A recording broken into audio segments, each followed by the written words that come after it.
All right, this is going to continue the true access to healthcare in Cuba because my storage is full. All right, early vaccinations were associated with children to treat cases such as polio, other little things common with children. And the restrictions on medicine is actually associated with the medicines that were concocted, I guess you would say, or made in Cuba that cannot be distributed to other countries because the recipes or the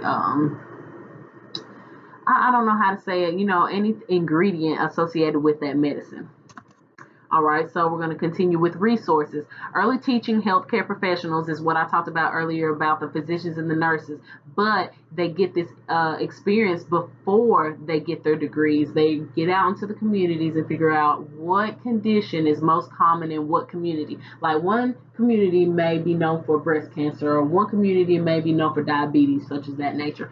And they're willing to help other countries in a crisis. I know Cuba helped 52 countries to educate them on certain healthcare, I guess, protocols or,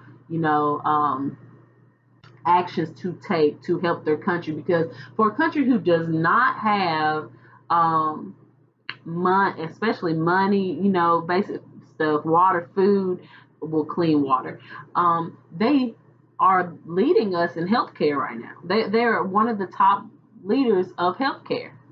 And that makes you think of alternative methods to help assist any other situation that you might think of. These programs also support the physicians and nurses for traveling as well as other neighboring countries to come to us. Well, to Cuba, not us.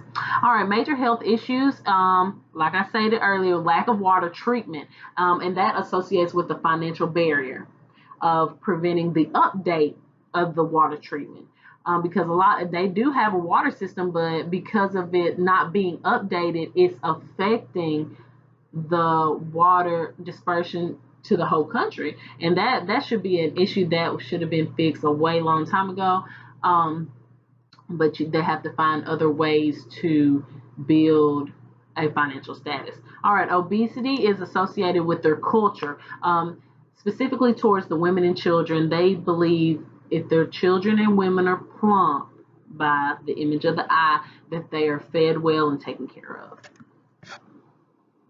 Health disparities is high percentage of abortions. This is what I talked about when we talked about earlier, children, the low infant mortality rate. That's what we were talking about. And I know I read an article about this lady who believes that the high percentage of abortions is associated with the low infant mortality rate. So you can check that out, read that. Limited sources, but remains in the lead. That's what I stated earlier. It's crazy how they do not have money to assess these illnesses, but their alternative methods are actually working. And the disparity gap is when, like in the United States, if you don't have money, you can't really get this and that as quick as you could in any healthcare field, but they're trying to close that gap to try to assist the patients in their needs. And that's all for today, and I hope you liked the video. Thanks.